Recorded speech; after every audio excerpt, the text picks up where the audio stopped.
I should have brought a water bottle. Do you know if there's a cup that I could just get water from? Man, do you know if there's a cup somewhere that I could just have a cup of water up there? Oh, thank you.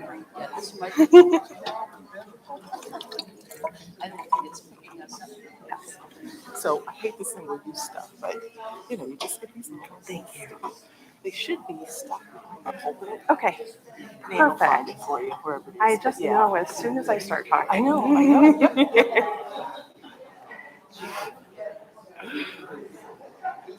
Perfect. Thank you.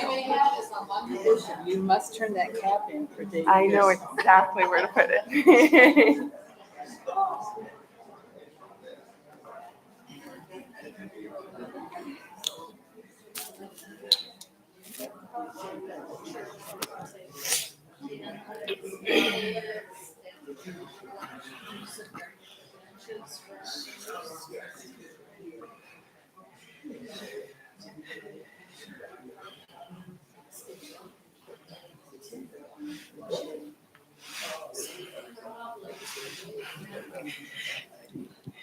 Good morning. Yeah. Oh, this is on.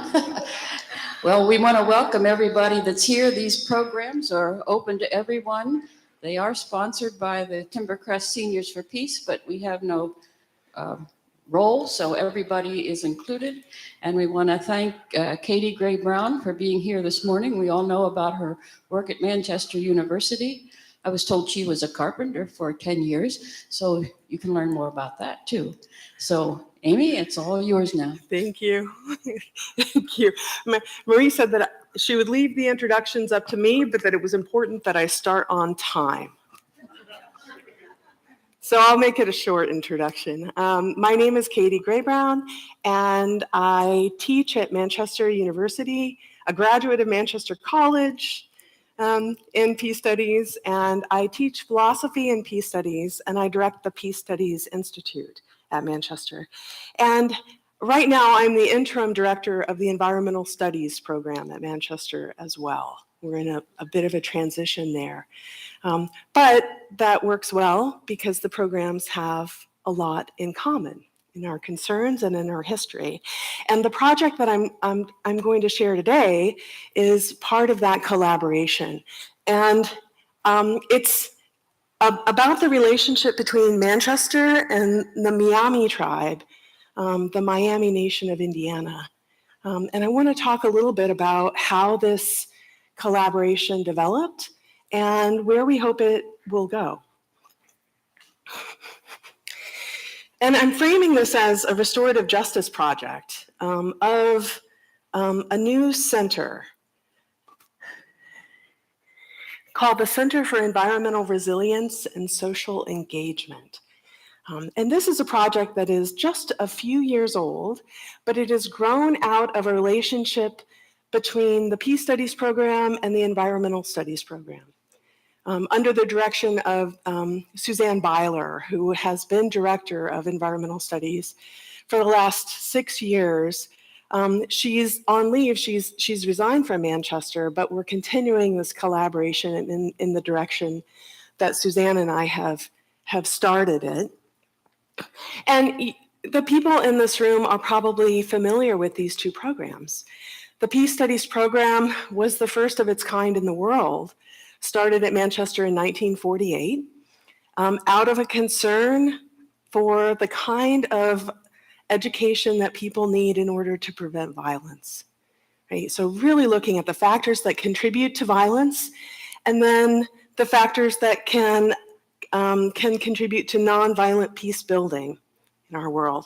And the Environmental Studies program, similarly, at Manchester is one of the first of its kind in the country. Started after 1970, began in 1971. Bill Eberly was the founder for this and worked with Al Dieter and people who had helped grow the Peace Studies program to similarly build an interdisciplinary study that looked at a critical social concern, right? The health of the planet and our relationship to it.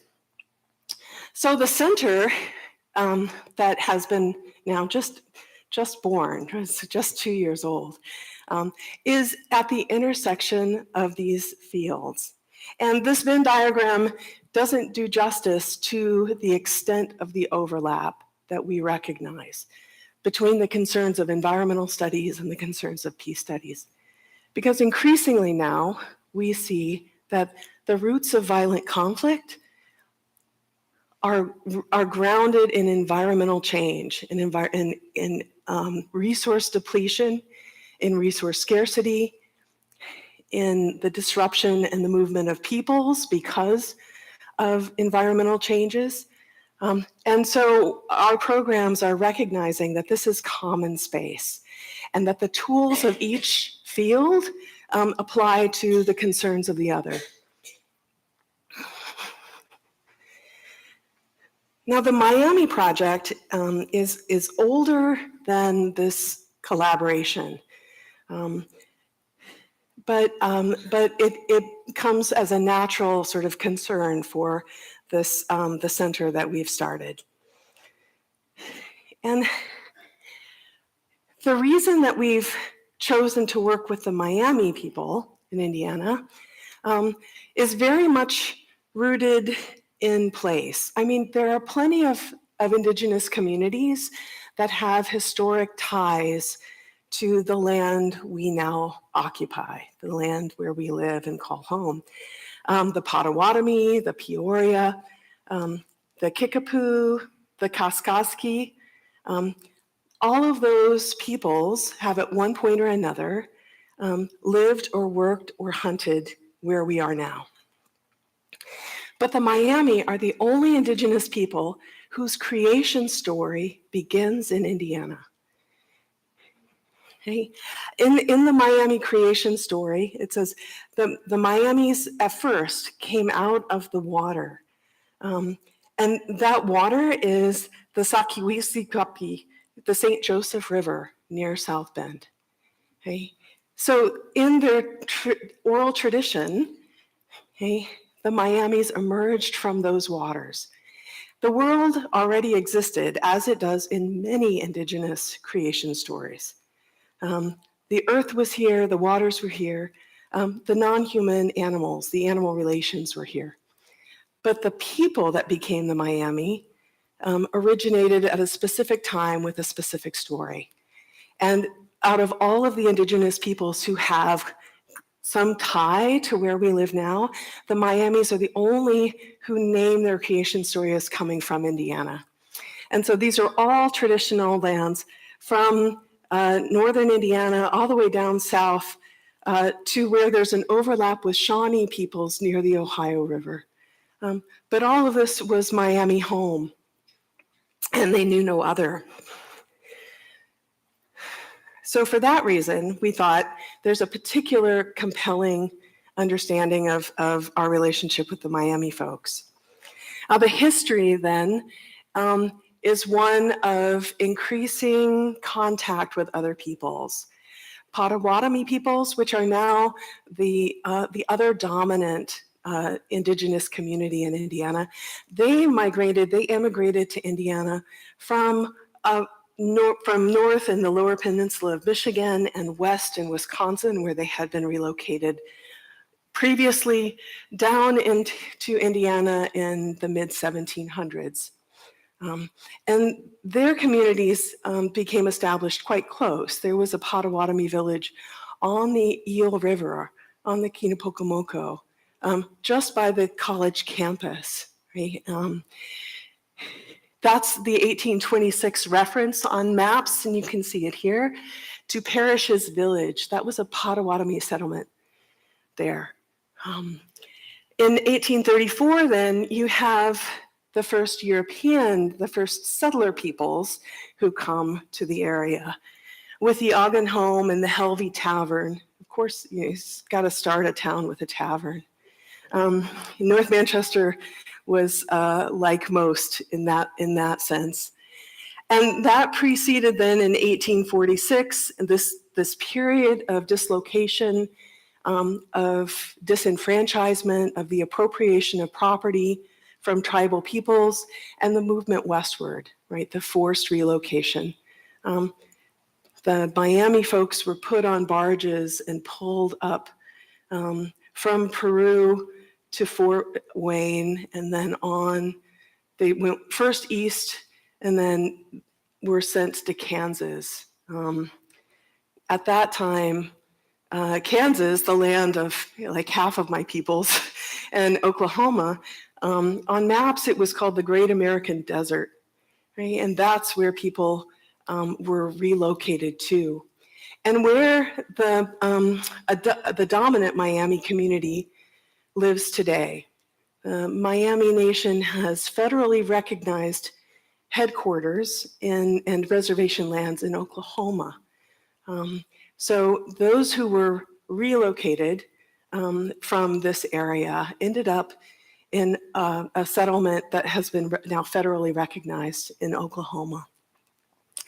And as part of that relocation, and this is not unique to the Myaamia people, almost every indigenous tribe that was relocated to that part of the world has this same story, that the Dawes Act of 1887 was designed to give every recognized member of a tribe, even down to babies in arms, an allotment of land. And Robin Wall Kimmerer in Braiding Sweetgrass describes this, the Potawatomi experience of this same story, is that people who were dislocated, who were removed, were sent to the middle of the country, a new land, and given an individual allotment to which they had title. This was an intentional strategy to disenfranchise tribal communities. So rather than holding land in common, which was the traditional understanding of common space in indigenous traditions, land now was held by individuals, right, which is much more in line with the Lockean tradition of property, right, that the United States government recognized. What this does is it makes individual land allotment very vulnerable to financial insecurity, to individual weaknesses. If there is a crisis that hits an individual, they are likely to lose that property then to more settler peoples, to European immigrants. Okay? So it's much easier to disenfranchise a community if you break their property into individual allotments. And that's what the Dawes Act required then. And this is the story this is the tribal experience across the country, actually, is that lands are removed from communal care and put into individual title, and then that individual title is taken away, and Native people are left without the land that even they had been relocated to. Now, at this time of removal, not all Myaami's left. There were many Myaamia families that were that had property in Indiana and were able to stay for one reason or another, and then sheltered other Myaamia families that refused or resisted removal.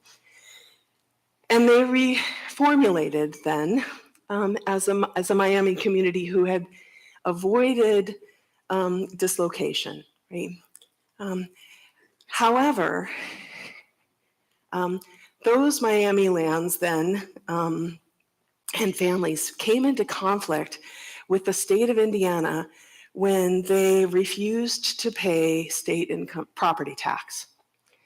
They said, by treaty, we are a native community, and our lands are then protected, are shielded from property tax to the state, right? It's through this system that the United States had adopted of domestic dependent nations, the Supreme Court said, right? So it's almost like in but not of, but the indigenous version, right?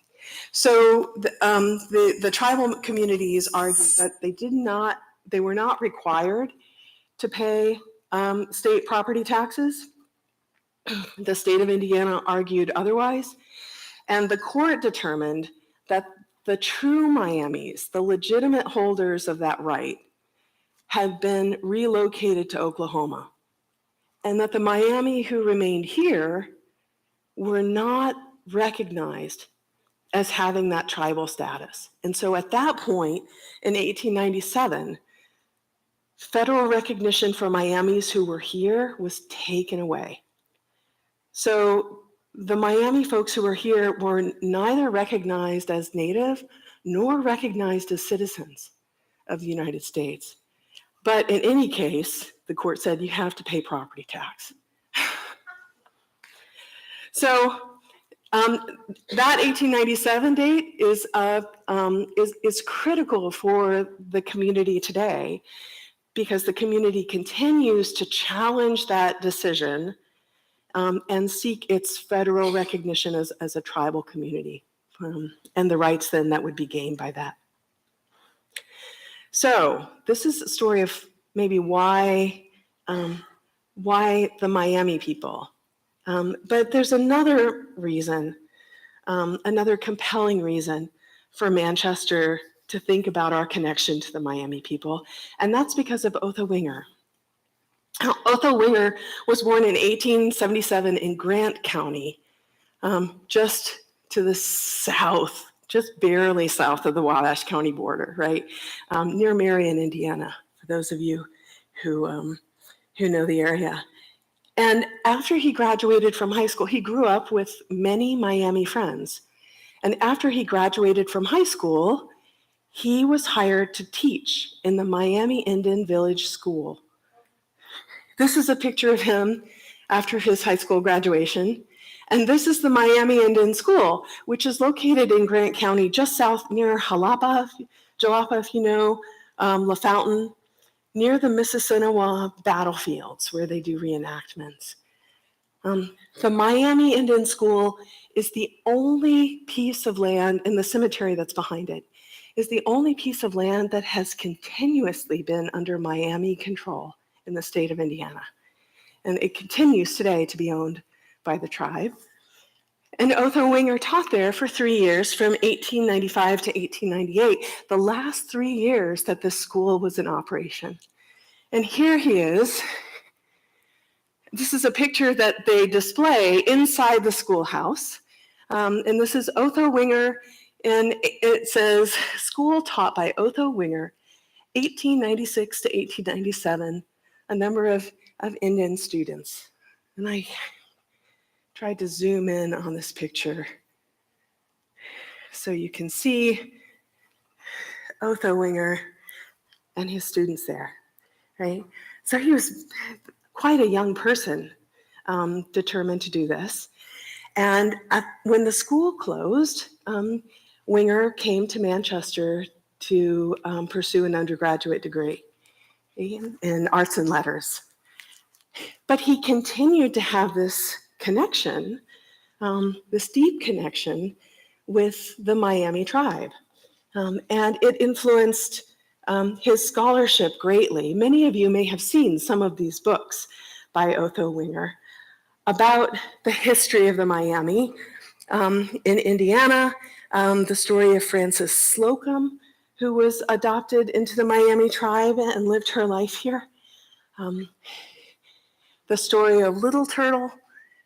This lovely booklet, the Kinapokomoko Eel River, Home of Little Turtle, that has a whole map with different spots on the river that are tied to Miami history. Right? But in addition to this scholarship, Winger continued his personal relationship with the Miami community, with a deep friendship with Clarence Godfrey, who became chief of the Miamis, while Winger was president of Manchester. And so the archives has a wonderful video clip from 1934 in which Chief Godfrey and his wife are brought to campus wearing regalia that is completely modeled on Plains garb. But But the Godfroys are being honored at the Manchester College May Day celebration, and there's this wonderful footage of Otho Winger as president visiting with his friends, Chief and Mrs. Godfroy. So, knowing this, and I had, growing up in North Manchester, I had friends who were Miami. I have family that's part of a tribal tradition from Wichita. My mother was from Osage and Cherokee families. When we were growing up, we would sometimes go to annual conference and sometimes go to stomp dances. But being part of that pan-tribal community in Wichita brought us into affiliation with tribal peoples here. And so we had this sort of understanding of the Myaamia locally that many people living here wouldn't have had, right? Because many people who are members of the Myaamia Nation are people who look like they've assimilated. These are people who have survived generations and generations of colonization and community integration. So many Native Americans don't identify as people of color as much as they identify as tribal members as part of an indigenous tradition. When I went to graduate school at the University of Minnesota, I was able to connect with many indigenous students and organize a graduate student union of Native scholars. And we had connections with an elders council. Of course, Minnesota has a much larger Native community than many states in the country. So we were able to call upon a group of mostly Ojibwe and Lakota elders to support Native students from all over the country. And through that organization, I met a Myaamia linguist from Kokomo. His name is Scott Shoemaker. And he and I had discussions about the current political challenges confronting the Miami people in Indiana now, and imagining what might be a way to support Miami peoples and connect Miami peoples with institutions in this area, in this community. When I moved back to North Manchester in 2006, Scott and I continued this conversation. At this point, he was an archivist at the Idle-Jorg Museum in Indianapolis. I don't know if any of you have had a chance to visit the Idle-Jorg. The Idle-Jorg has probably one of the most magnificent collections of indigenous art, Native American art in the country. It's a little known treasure in Indianapolis. But Scott was an archivist there. He is an artist, a Miami artist himself.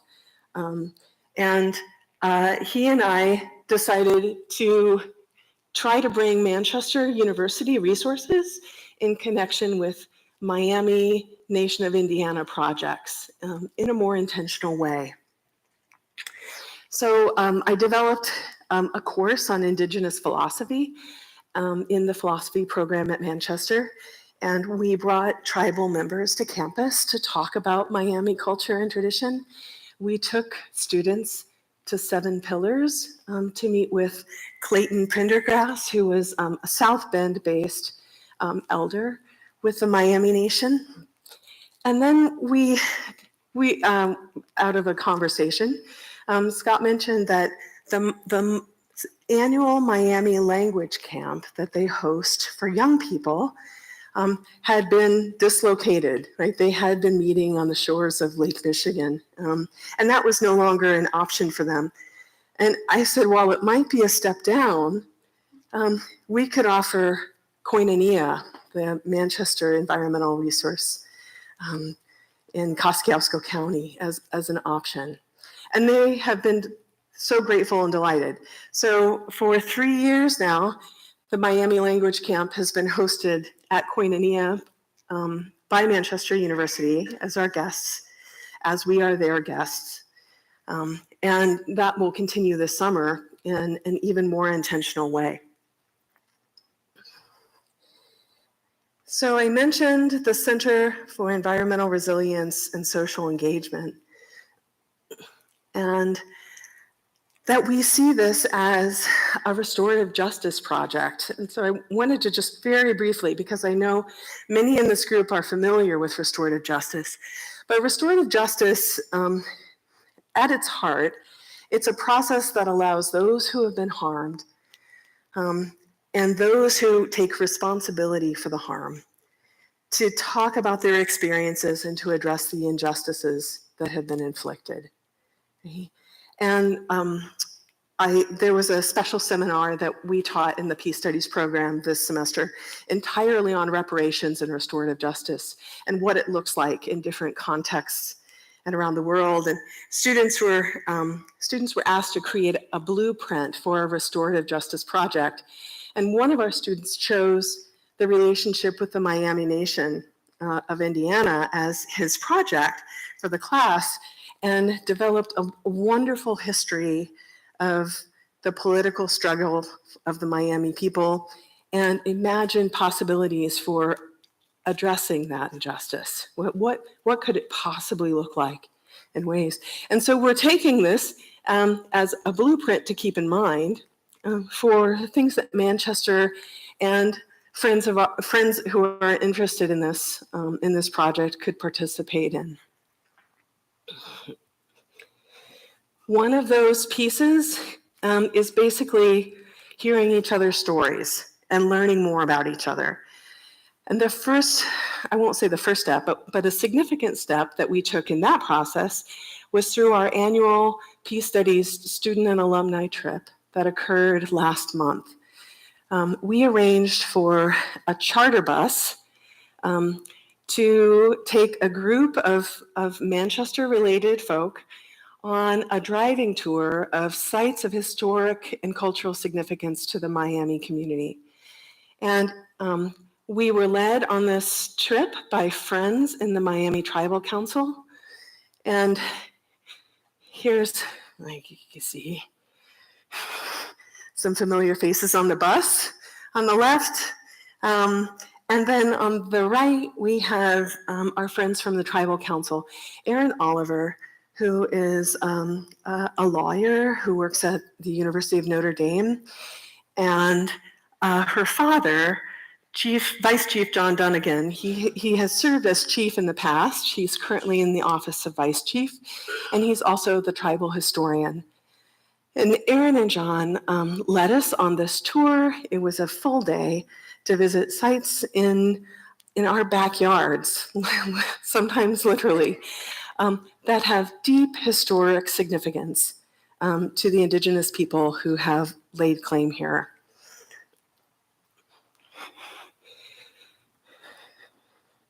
Now, it was a full and meaningful day to visit sites, some of which we were familiar with. We had been to these sites, to Hanging Rock, or to the Mississinawa Reservoir, or to White's Institute, now Josiah White's. But we had not learned the Indigenous history behind those sites. And so it's like seeing our own existence through another's eyes in a way that we have heard has been very significant for the people who were able to participate. This is our group at the Indian Village Schoolhouse where Otho Winger taught. A little bit older on average than the group in the previous photo, but spirited and glad to be there. In addition to, I can describe some of the sites in more detail, but another site that was significant was our stop at Seven Pillars, which is a ceremonial ground on the Mississinawa River, where the Myaamia people still keep the frame of a hogan that they cover for ceremonial purposes. And as a surprise, even the organizers of the trip didn't know that this was coming.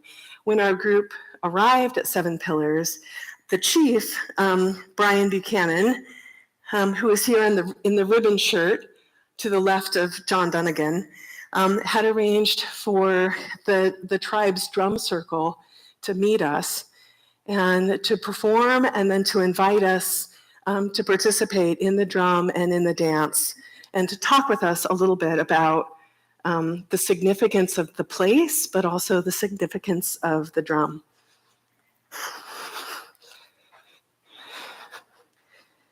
So that was one day, just last month. We have a commitment to continuing this, and I'm mindful. I mean, I met Scott Shoemaker in 1994. So this has been a relationship that we have been building now for almost 3 decades with the Myaamia peoples. And it's been bringing my children to their winter storytelling at their tribal headquarters in Peru. It's been making arrangements for their language camps. And we want to continue to bring more people into that relationship and to gain just a deeper understanding of the connection that we have individually and collectively with these communities. We have we've been at work with admissions and enrollment at Manchester University. We have asked for the university to dedicate 2 full tuition scholarships to members of the Myaamia Nation of Indiana. And this is this would be a particularly significant step for the university to take, in part because of the recognition that it would give of the connection between our communities and the existence of the university on traditional tribal lands, but also because people who are members of the Myaamia Nation of Indiana do not meet the requirements of any kind of federal scholarship or recognition because the community has been denied recognition status. Okay? So Myaamia youth from this area, from Indiana, unlike their cousins who are enrolled in Oklahoma, are not eligible for many of the programs that are devoted to affirmative action or justice causes for Indigenous people. So a number of schools, Myaamia University in Ohio, Hanover College in Indiana, and we hope Manchester University have recognized this injustice and have devoted a couple scholarships to students who are recognized by the tribe in Indiana as members. So we hope that the university will continue to move towards that. This summer, again, in early July, we'll be hosting the Myaamia Language Camp at Koinonia. As a benefit of this collaboration with environmental studies, we are developing outdoor education experiences for them. We have a host of environmental studies and peace studies students who are working on like a curriculum about trees, tree identification, examining microbes in water, looking for salamanders and turtles.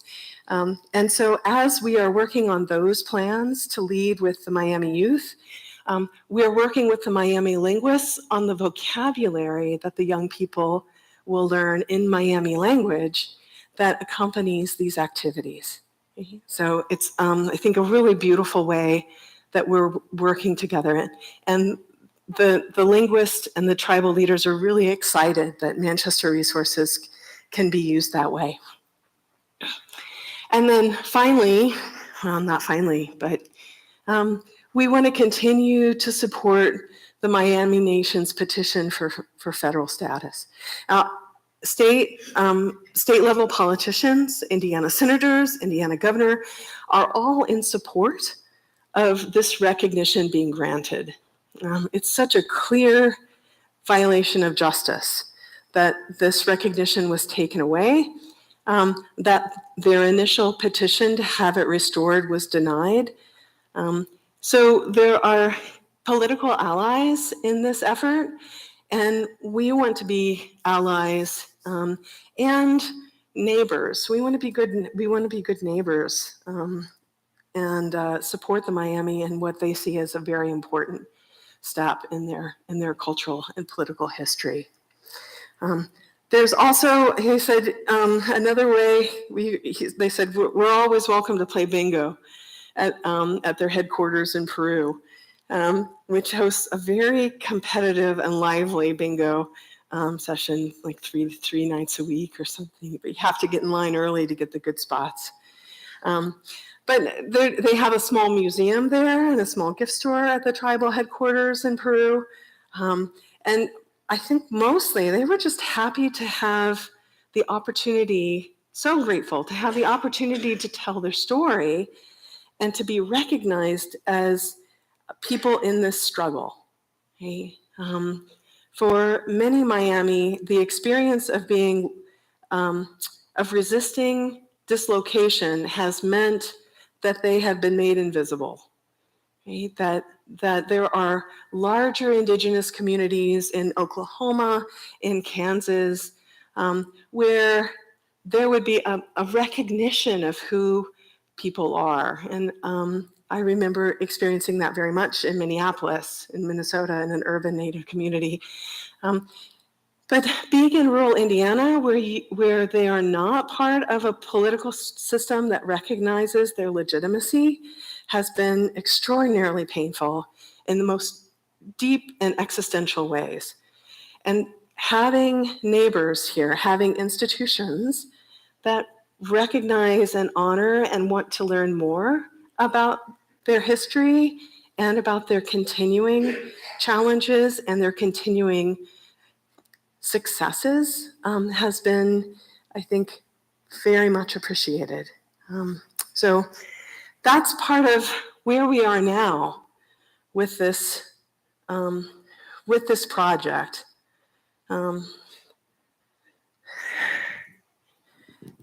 But we're very grateful to have had the opportunities that we have had, and we're really excited about where this might lead, the relationship that we have been developing.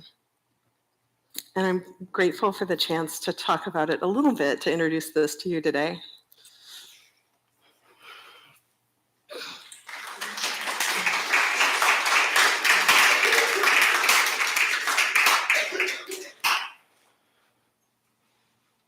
Questions? Do you have questions for Katy?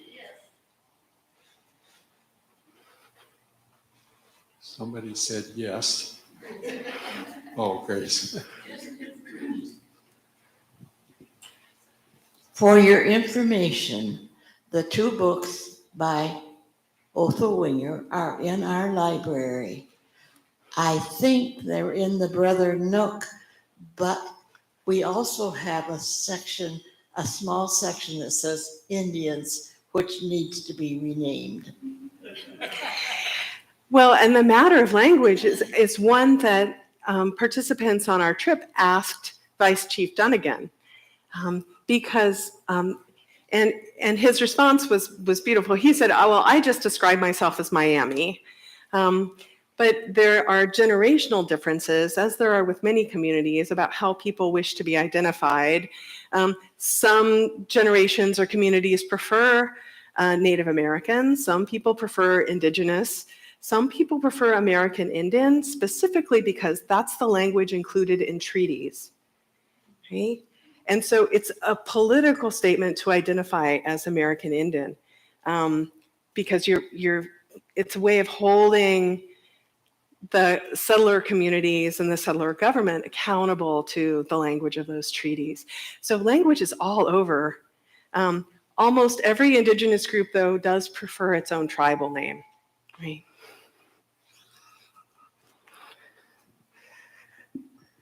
What is the process for federal recognition? How does that happen? Yes, that's what we're trying to figure out. It's been changed so many times.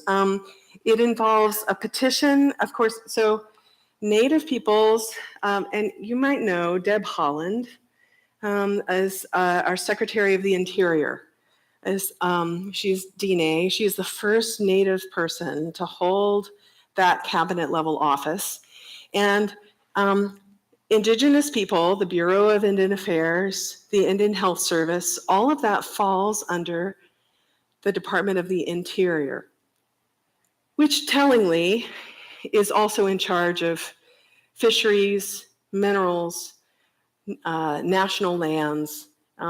Indigenous peoples were part of the wildlife to be managed under the structure of this government, which is why all of these offices are not under Health and Human Services. They are under the Department of the Interior still, to this day. But the process then is through of petitioning and demonstrating not only because the federal government imposes a blood quantum, which is a racist imposition in itself, but showing a blood lineage and also a continual tie to a specific land.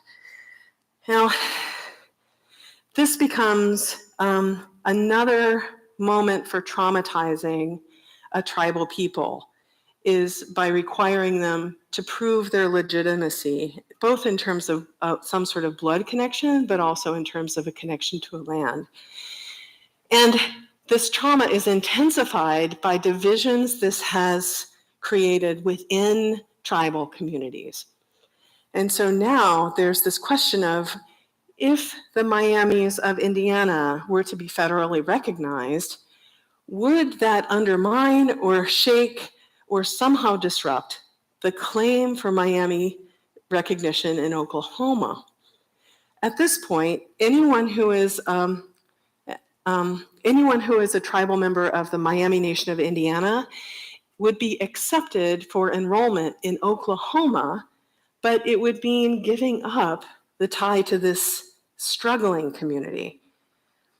Now, this has been a lever that has really caused a wedge in this family about, who benefits from identity and who gets to determine identity.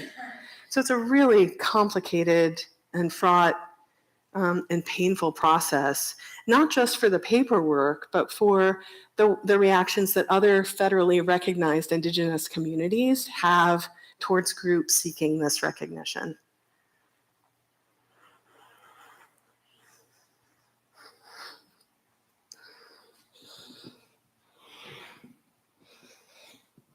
I am not understanding why Miami students aren't eligible for federal financial aid for higher education. They graduate from Indiana high schools. I don't understand how that happens. They are eligible for aid. They are not eligible for aid that is earmarked for Indigenous students. Those sources are often only granted towards people that have enrollment with a federally recognized tribe. Unlike other students from communities of color, right, who are not asked to have enrollment numbers or identify because of the particular history of Native peoples, there is often this criteria that is attached to those funding sources.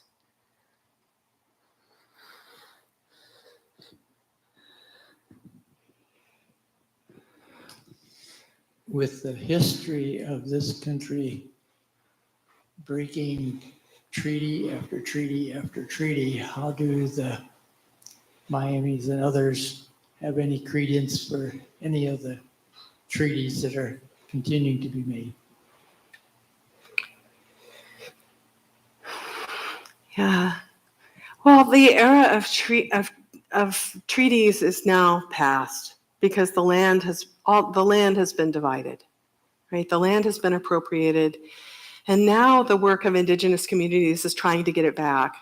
So, for example, there's the Land Back movement, which seeks parcel by parcel to return individually owned pieces of land to a communal ownership of tribes.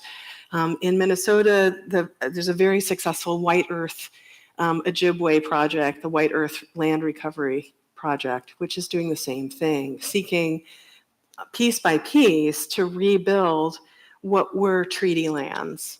Now, that's not just symbolic. That's because of the connection that Indigenous people have to particular lands. Imagine, trying to think about this, one of my students said, imagine if we knew where the Garden of Eden was. What would it mean to know where your community started in that way? And in some ways, we think about that when we have groups, brother and heritage trips that go to Swartz now, right? We have spots that were very significant in terms of the development of a people. And for Indigenous people, it's really that. It's the spot where their people originated. In that same way. And so even collecting small pieces of it back becomes very politically and culturally significant. And it's also a demonstration of resistance. But you're right, there is not faith in treaties. There are concrete benefits, though, that come from federal recognition status. It's more than a symbolic recognition. There are material benefits and there are political rights then that come with being a recognized tribe. So the Myaamia struggle is one just for that recognition and that legitimacy, but also to say, we should have some entitlement in terms of our political structure with respect to our neighbors, with respect to the federal government.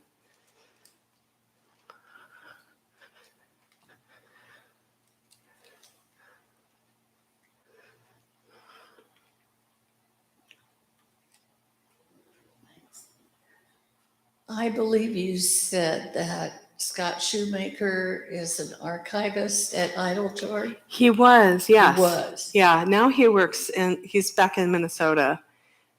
Okay.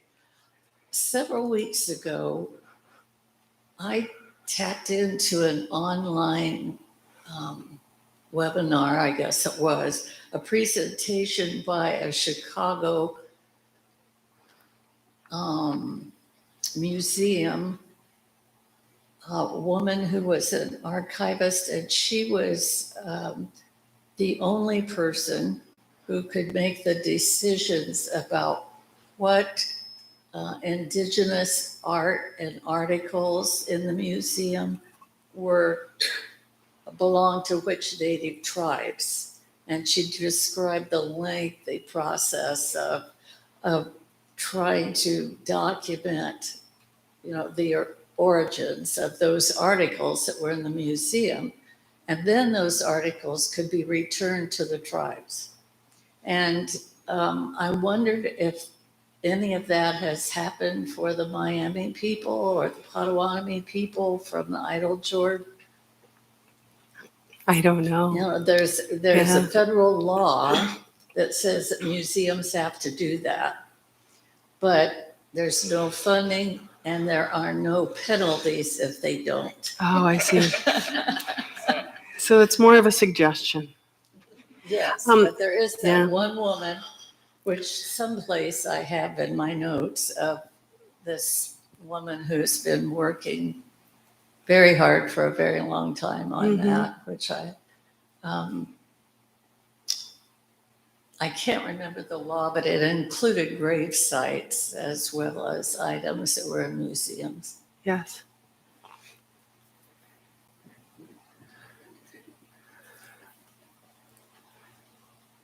Any more questions for Katy? It was a field museum. Probably.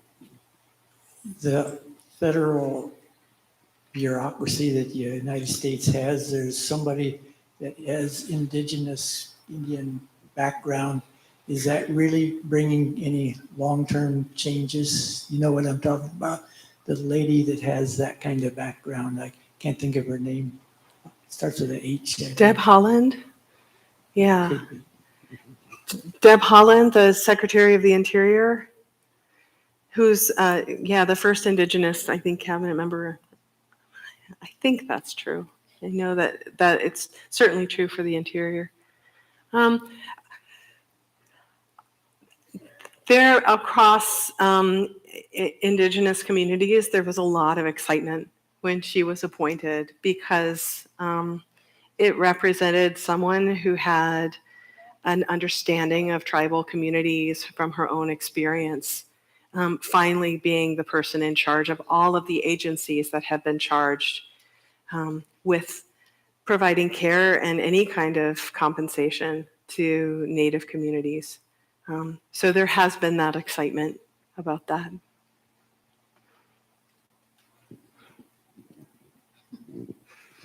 Well, we want to thank Katy very much for this presentation and all of you for being here.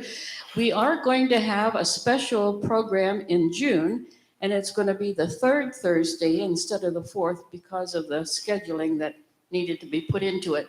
But it will be Michaela Munn, who has spent some time in prison because as a college student, she had an infant that died in a college dormitory. It was local. And you will want to come and hear Michaela's story. I think it's June 15, whatever is the third Thursday in June anyhow. So plan to come and bring others. And let's give Katy our applause now.